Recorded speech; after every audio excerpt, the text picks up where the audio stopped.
All right, I am here to talk all things Alabama football with Drew DeArmond, host of Talking Ball on Huntsville's 97.7 ESPN, also staff writer for Tighter Insider. Drew, how you doing, man? I'm doing good, TJ. It's great to reconnect with you. It's hard to believe that college football is almost upon us again.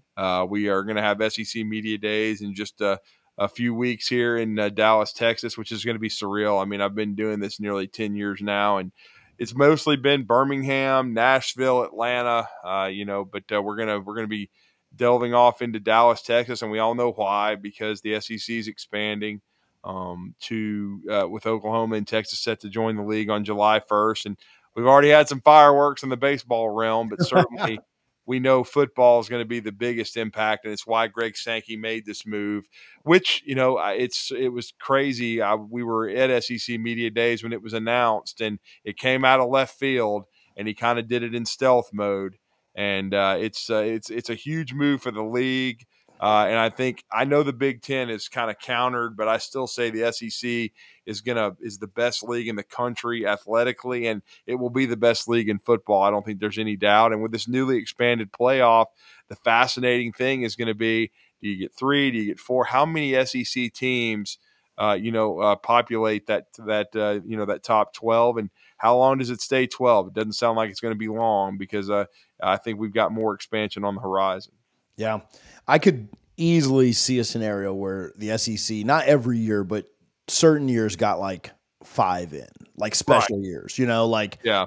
like it feels like even this year, Georgia's right there. Alabama's going to be right there unless either one of them really fall off. Can Ole Miss do it? Missouri's got a really easy schedule. Can LSU, could you get Texas, Oklahoma, could you get five out of that group? I mean, it's going to depend on what some other conferences do. You've got some auto bids that are going to take up spots. But there will be years where four happens and you're going to have an occasional five, I think. So looking back the other way, it's been about 6 months, but has it fully sunk in that Nick Saban isn't going to be on the sideline there in Tuscaloosa when they kick off in Bryant-Denny this year? I think so. It's been kind of surreal. I mean, I'll freely admit, covering it here, and I've been blessed. I've been with this station 10 years, but and being able to follow his entire career, his 17-year run in Tuscaloosa. But having him retire, did I expect it? No. I thought he might have 3 to 5 more years left in the tank because he's stayed so healthy. But as you know, and you cover it, the landscape in collegiate athletics, and especially in football, has changed so much, even in the last 2 to 3 years, with NIL becoming such a huge factor. And then I think with Coach, even though he was very, very healthy, 72 years old, last year took a big toll on him because he was just having a hard time continually, because the amazing part with the 17-year run, TJ, is he never came back with the same coaching staff, ever. Becoming harder and harder for him to put together a coaching staff and feel good about it. And then, with recruiting, he's the best that's ever done it, but there's so much NIL involved now with, the players being paid, and it changed a lot. And I think, there were several factors. I don't think NIL just drove him from the sport, but I think that the combination of NIL, the hard time retaining coaches, getting coaches to want to come back and work for him, because I think that's what he ran into too. I think he tried to get the band back together last year, from what I understand, the Bo Davises of the world, and tried to retain a Travarius Robinson, but not in a defensive coordinator role. But all these coaches were, thinking to themselves, well, Coach, how much longer are you going to do it? And he had even informed, Power Brokers, his athletic director, Greg Byrne, that, hey, you might want to be on the lookout.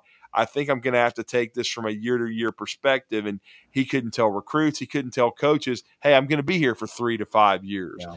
And a lot of these guys weren't comfortable in on a one-year kind of deal coming and working for him, especially a guy like Bo Davis, who's comfortable in his own skin, who knows I'm not a defensive coordinator. I'm not going to be a head coach very likely, but I can make a lot of money as a defensive line coach. He had most of his success with Nick Saban, but at the same time, you don't know how long he's going to be there, and you've got other offers on the table. So it was just a lot of factors that I think snowballed. But the crazy thing is, I truly believe this, from what he and Miss Terry have said, he didn't completely make up his mind until he went into the meeting room. Like, okay, because he was still interviewing coaches. Like, I'm still trying to get ready for next year, but then he finally just decided, I'm done. And he's made I think a great transition. I think it was a great move, honestly, in hindsight. Everyone in this state was wondering how this would go if it ever happened. And if you had told me 2 years ago, okay, Drew, after his 17th year, coach is going to walk away, I would have never thought it would be as smooth as it's been. I mean, I think what Greg Byrne has done and built, and what Stuart Bell, the president, what they put in place, the infrastructure, it is light years better than when Nick Saban arrived in Tuscaloosa. Sure. And I think that's why what I've tried to get across to people that are wondering, is Alabama going to slip? I really don't think so. Because if you go back and look at what Coach Saban left at LSU before he went to the NFL for 2 years, Les Miles benefited from that greatly, and they're still benefiting from it from where he left. And I think he left an even stronger infrastructure at Alabama. And while there hasn't been a lot of guys retained, there's been the Bob Weltons off the field, Josh Chapman's, Denzel Duvall's, Clinton Dix, some of the off-field guys. And then, of course, you've seen a couple of assistant coaches, Robert Gillespie at running back, and then Freddie Roach. They're going to do it in a different way, but I think Kalen DeBoer has retained enough people. And, of course, you got Nick Saban down over at Bryant-Denny Stadium, just a short, stone's throw away. I think they've left us a strong infrastructure, and I think the biggest thing, though, is they hired an elite head coach who went 25-3 at Washington, played for the national championship, and was so comfortable in his own skin that he was not afraid to take this on. Because, again, it's going to be it's a huge undertaking to be the head coach at Alabama. It's completely different than just about any other place in college football because of the pressure and because of the expectations. And Nick Saban took it to another level. I mean, as much respect as I have for Coach Paul William Bryant, the Bear, I mean, he won 6 national championships over a 25-year period, but Coach Saban won 6 in 17 years and could have won 10. So it's in an era where there was scholarship limitations and it was so competitive. But again, he did such an amazing job, but you had to find the right guy. And I think having a Greg Byrne as AD and then being able to get a Kalen DeBoer is going to allow Alabama to continue to remain nationally relevant. And I think you've seen that with the retention of the roster, because you've seen what happens in the transfer portal era in football and basketball, what can happen anyway. An entire roster or half a roster can be gone. Alabama retained the majority of it, and then they're doing extremely well in recruiting right now, ranked number 2, I believe, overall nationally, consensus really, when you talk about On3 and 24/7 Sports. So it's been an amazing transition, and I'm now very, very intrigued to see what Kalen DeBoer can do stylistically after watching his teams at Washington. And it's ironic. I have – you mentioned it as we started the segment, TiderInsider.com. I'm very, very close with Rodney Orr. We work together, and he'll tell me things without telling me is the best way to put it. Like, he calls me in October and he says, what do you know about Kalen DeBoer? And I didn't really know a lot. And we started putting our heads together and started talking about it. And he just told me, he goes, I don't know if it's going to happen, but if Coach Saban were to retire at the end of the year, he was starting to hear things, this is a guy we may need to watch. And ironically, here we are. How you talked about recruiting, and there's almost like a I don't know, a rumor. I don't know. I've seen it on, you see a lot of things on social media, but like, is Saban still involved in that recruiting process at all? Are they having him still talk with kids? Like, he's around, right? You talked about him being just a stone's throw away over at the stadium. Like, is he somewhat still involved there? Is that somewhat what's helping recruits? Not to take anything away from DeBoer. He does a great job. It's not to say Saban's doing all his work for him, but like, do you think he's involved a little bit with that process or not at all? Oh, I think he's involved. I think Courtney Morgan, who's the new general manager, and general managers have now kind of morphed from what Coach Saban, he was the first guy to hire off the field coaches and analysts. And then he hired an Ed Marianowitz to kind of run the organization. That's morphed into what we now call general managers in college football. And, Courtney Morgan was the first guy to come with Kalen DeBoer. And I think, yeah, without question, I think they're still taking full advantage of the best to ever do it being down, just a stone's throw away over with an office in Bryant-Denny Stadium now. And they're still using them. They've made a documentary from the Lank, the let all naysayers know, the Lank, the mantra that was created by Terrion Arnold and Jalen Milroe. Milroe's still in the program. Terrion, a first-round pick who's now moved on to the Detroit Lions. But they've made a documentary. Now, it's not been put out for the public. They use it in recruiting. They use it to show recruits that visit campus, and Nick Saban and Miss Terry are involved in that and kind of selling the University of Alabama. So without question, they still use Nick Saban in recruiting and his success, and he can still meet with recruits. That's certainly very plausible in this era.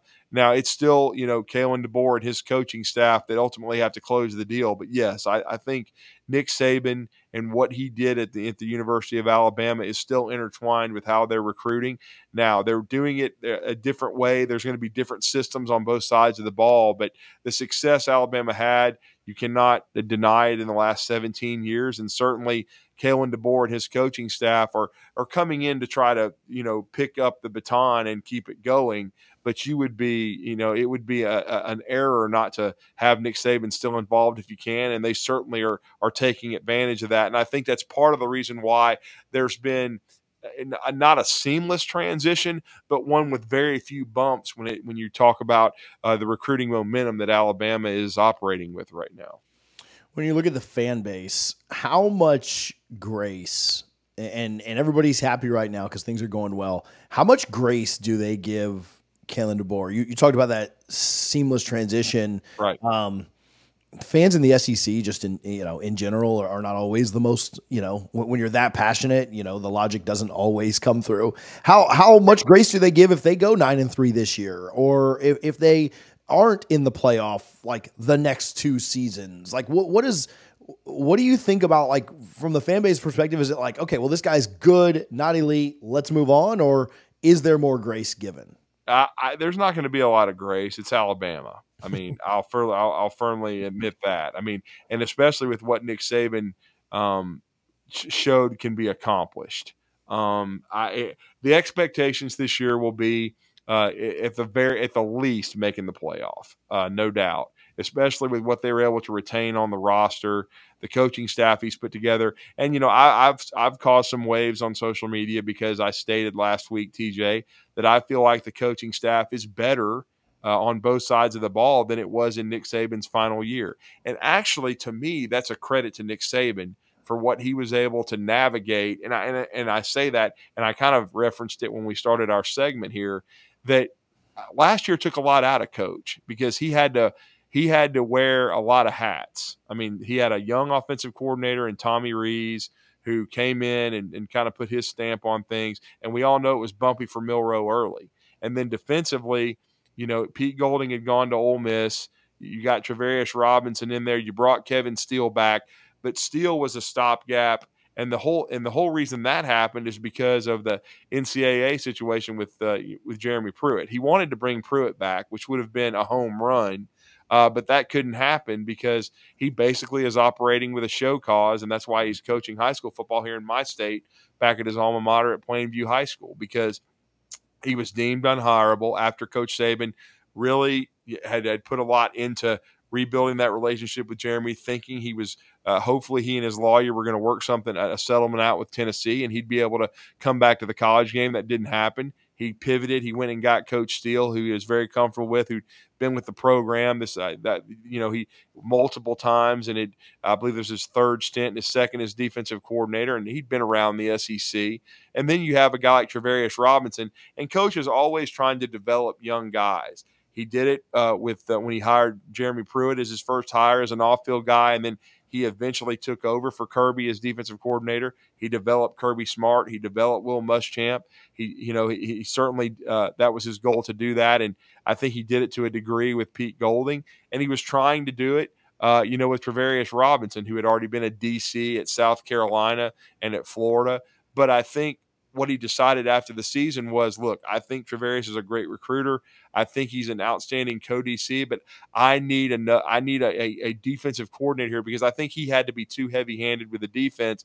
And it was obvious after the year that Kevin Steele, and he had been in college football a long time. This is a new era with the transfer portal. Kevin Steele was ready to retire. And so Kevin Steele, instead of serving out he signed a 2 or 3 year contract. He decides to step away after a year. And so, that's why, it caused a little stir.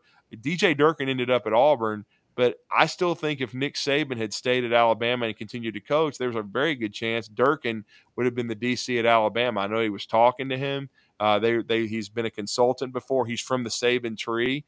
And so, again, I think Nick Saban would have probably pivoted to DJ Durkin or someone that he was very familiar with to be the DC. But that's one of the reasons why I think he ultimately decided to retire, because it was just becoming, a lot to bear. And again, he's 72 years old. He still has a lot to give, but now he's going to do it in a different way. He's always had that contract from ESPN on his desk. You've seen him do TV stuff.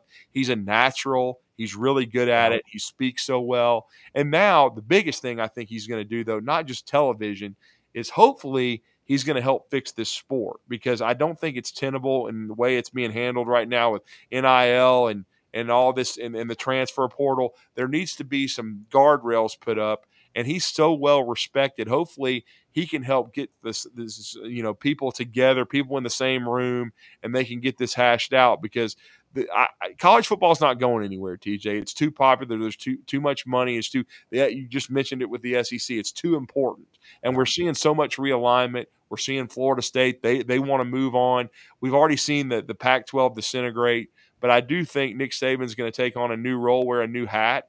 And I still think it's going to be beneficial to college football. And it'll be beneficial to Alabama, because now they've moved to the Kalen DeBoer era. And he's a young, energetic guy that is very comfortable in his own skin, being around him a little bit. That's the thing that struck me. Alabama in the past has the Mike DeBoers, the Mike Prices. They've hired guys that didn't fit, even Dennis Franchione, who couldn't handle the pressure. I don't think Kalen DeBoer feels the pressure. I think he embraces it, and that's what you have to do if you take this job. But he also knows he's going to do it his way, and I think that's why the recruiting is going so well, and people are optimistic. The fan base at Alabama is optimistic, because, look, here's the way you equate it. He took over a 4-8 program that was in some NCAA issues with Washington. And in 2 years, he went 25-3. He played for a national title, and he went 7-0 against Steve Sarkisian, who just is about to join this league, Dan Lanning, who is one of the better young coaches in college football from the Saban tree at Oregon, and of course, Lincoln Riley. And he outcoached all those guys and probably didn't have as much talent at Washington as he'll have at Alabama. He'll have more resources at Alabama. And then you saw in the NFL draft, Nick Saban's last draft, he has 10 drafted at Alabama. They have 10 drafted at Washington. Yeah. So I think that's why there's optimism from the fan base, but there's pressure too, because, again, the expectations are not going to change with what Kalen DeBoer did at Washington and what Nick Saban left him in Tuscaloosa. We talked a little bit about that changing landscape in another video. If you missed that, go ahead and click on the screen now and check it out.